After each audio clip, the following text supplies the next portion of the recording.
Vamos pular o prólogo, depois vocês podem ler, que é interessante, é bem curtinho, é só uma espécie de dedicatória para a irmã dele. Essa dedicatória que está na primeira página. Vamos iniciar nessa explicação que ele dá a respeito da vida solitária, o número 2, na página 87.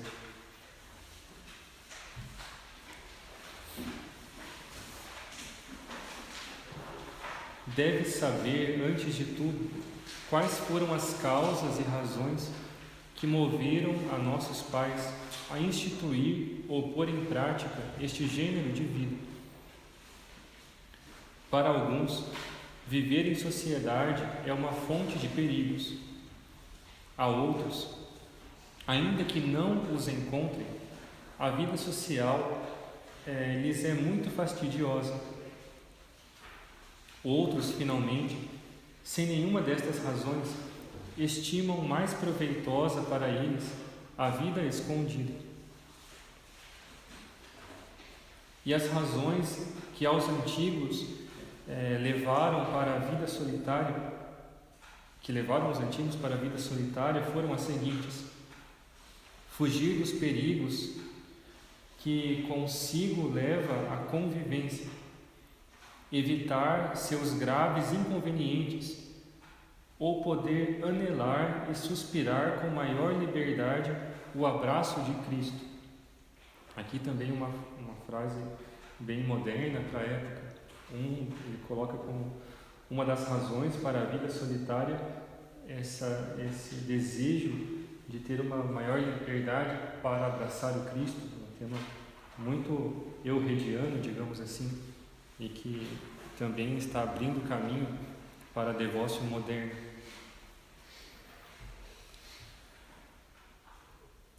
Estas razões levaram a muitos a viver solitários no deserto, sustentando-se com o trabalho de suas mãos.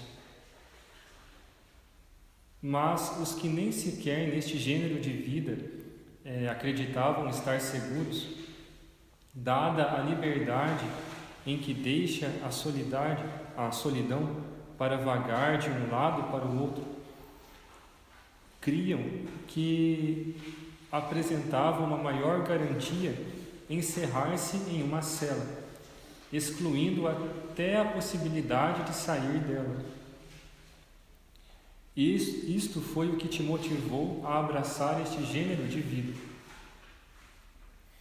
E aqui começa aquela sátira que ele faz a vida das reclusas do tempo dele. Vamos ver. Infelizmente, essa sátira não é simplesmente algo das reclusas do tempo dele, porque nós vamos ver que muito dos nossos vícios, como monges, hoje já estavam presentes nessa vida das reclusas e nessa sátira que ele faz. Na verdade, é a sátira do monge que vive sem ser monge, do monge só de nome, que é muitas vezes o nosso caso.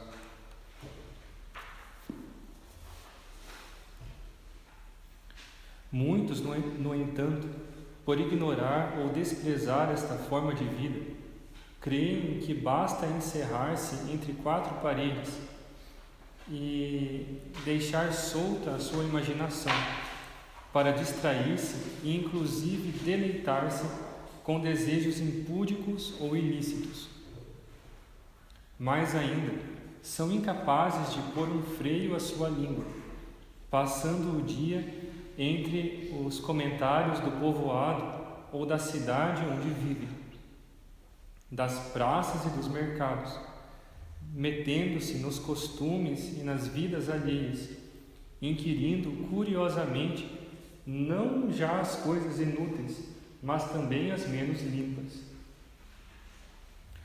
Com muita dificuldade encontrarás entre as reclusas do nosso país uma só que permaneça em solidão. Porque não será difícil descobrir junto da sua janela uma mulherzinha charlatã e vendedora de notícias, que as entretenha com contos, alimentando sua imaginação com fofocas e detrações, que lhes descreva o tipo, o atrativo e o caráter de tal ou qual monge ou clérigo, ou outro homem qualquer, deixando cair algo picaresco, irmão, me vai. Picaresco, assim. Seria o nosso pitoresco? Não, picante. Ah, sim. Forte. Deixando aparecer algo picante que fomente a lascívia das jovens ou a liberdade das viúvas, que já creem lícita toda a complacência em seus caprichos. E lhe descreverá com cores vivas as astúcias das casadas para enganar aos homens e satisfazer assim a sua voluptuosidade. Prorrompem a cada momento em sonoras risadas, e assim, absorvido o veneno docemente, lhes invade todas as suas entranhas. Ao final, quando por necessidade devem retirar-se, a reclusa fica saturada de prazeres e a mulherzinha de comidas. Imagina que ele quer dizer que depois essa monja dá alguma coisa para essa amiga, né, que aparece na sua janela. De novo, em sua solidão, essa desgraçada reclusa revolve em seu coração as imagens impressas pelo ouvido, para inflamar-se ainda mais com o desfile de suas recordações das fofocas que apareceu durante a conversa anterior. Na salmodia, titubeia como bêbada. Na leitura, nem vê as linhas. E na oração, divaga. Ao cair da tarde, acorrem de novo outras mulherzinhas, as quais, com outras notícias, não deixam em paz a reclusa, até que, presa de suas próprias paixões, fica à mercê do demônio. Porque já com todo descaradamente, começam a ver a maneira não só de excitar, mas de saciar sua voluptuosidade, e buscam em comum os meios mais apropriados quanto ao tempo, lugar e pessoa, para poder satisfazer os desejos que sente. Desta maneira, sua cela se converte em prostíbulo. Frase forte. E alargando como seja o acesso, ou bem escapa a reclusa, ou entra dentro o adúltero. Quantos homens e mulheres são vítimas em nossos dias de tamanha desgraça, como se comprovou frequentemente. É claro que nesse estilo literário de sátira sempre se carrega um pouco as tintas, né? Se exagera um pouco para tornar a leitura mais interessante, mas de qualquer forma nós sabemos que isso não é assim tão exagerado. Todos nós temos um pouco essa sensação de deixar se impressionar por muitas imagens que atrapalham a nossa contemplação e a nossa vida monástica. Nós não precisamos hoje dessas mulherzinhas, né? Nós temos hoje a internet, temos redes sociais e tantas coisas, e assim às vezes em muitos lugares mesmo os noviços têm acesso livre à internet, têm acesso a essa janelinha, né, onde essas mulherzinhas aparecem. Assim, eu não sei como poderiam ter uma experiência de vida monástica real e assim ter alguma formação. É algo que nós devemos pensar.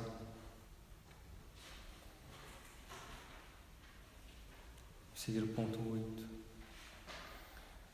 Outras, ainda que não se deixam levar por essas torpezas, são, no entanto, muito faladoras e se juntam com pessoas do mesmo talante para satisfazer sua curiosidade, até chegar a passar-se o dia ociosamente ouvindo e contando fofocas. Mas outras, não tão dadas a este vício que se infiltra entre quase todas as reclusas de nossos dias, se abrasam em ânsias de aumentar seu dinheiro e multiplicar os seus ganhos. É tão grande sua solicitude que mais bem se acreditaria que são administradoras ou senhoras de grande patrimônio e não anacoretas. Buscam pastos para os seus gados e contratam pastores que os cuidem. Exigem aos encarregados as contas sobre o preço, o peso e a quantidade da colheita anual. Vem depois das compra-vendas. Das compras e vendas, para acumular mais dinheiro do que já tem e inflamar ainda mais sua cobiça. Lhes engana o mau espírito sob pretexto de que tudo isto necessitam e é bom para elas para dar esmolas, alimentar os órfãos, atender caritativamente os parentes e amigos que se aproximam para visitá-las e poder receber dignamente aos hóspedes e piedosas mulheres que acorrem a elas. E aqui já começa a aparecer aquela crítica, né, que depois ele vai falar abertamente com relação à caridade. Pode ser.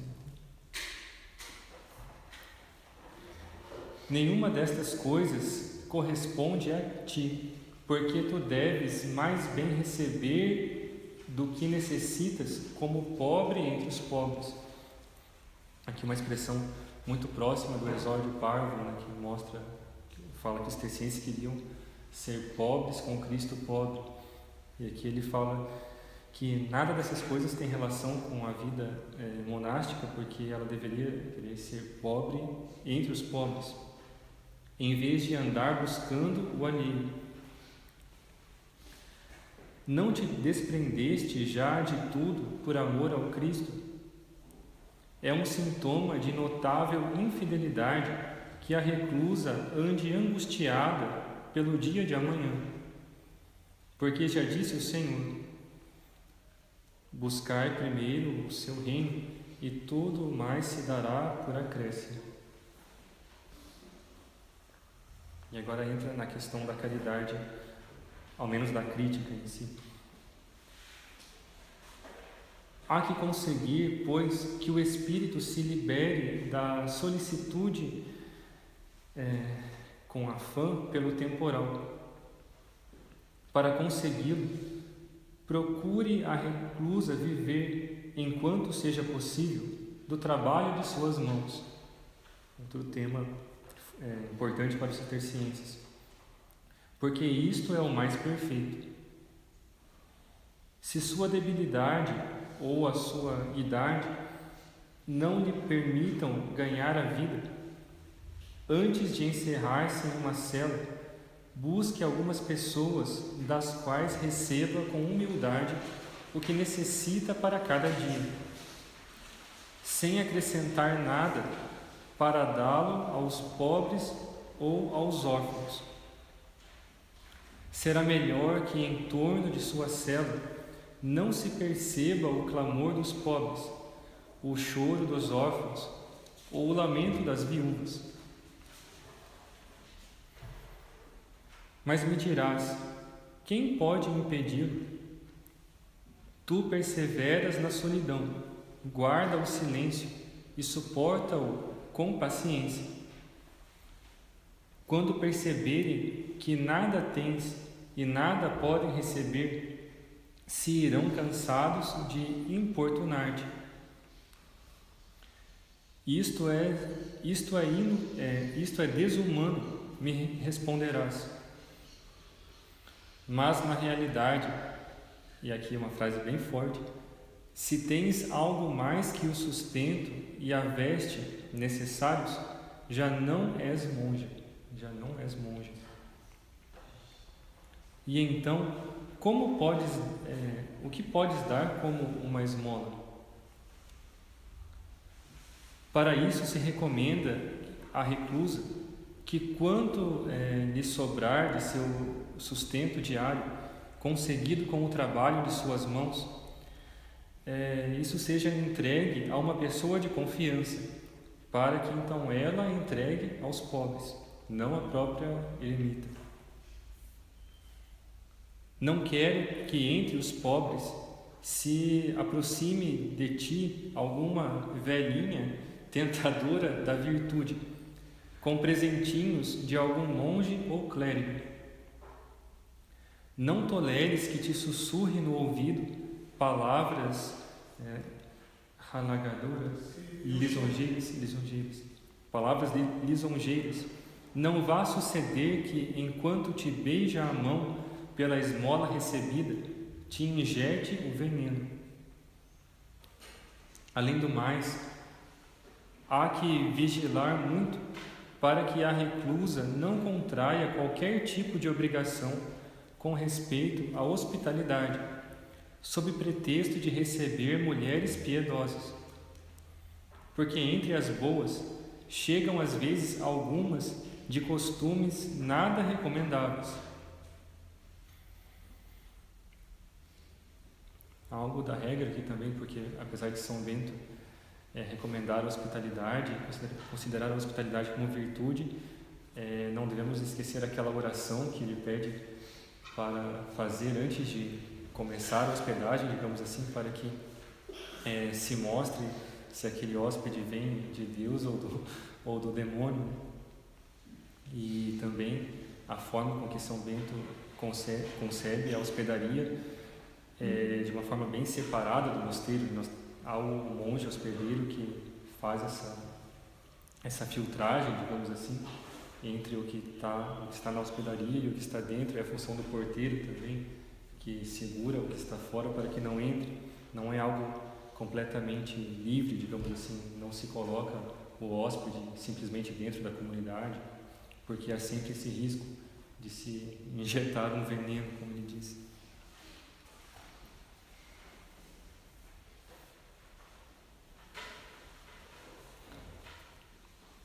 Se sentam debaixo da janela e, depois de brevíssimas palavras edificantes, caem em temas mundanos para terminar as conversações sobre amores, que muito dificilmente deixam dormir a reclusa toda a noite. Guarda-te muito bem de tais sujeitos, e não te verás obrigada a escutar o que não queres ou a ver o que aborreces. Porque às vezes as coisas que nos repugnam, quando se ouvem ou se veem, se tornam lisonjeiras quando se pensa nelas. Não sei se a tradução está muito boa.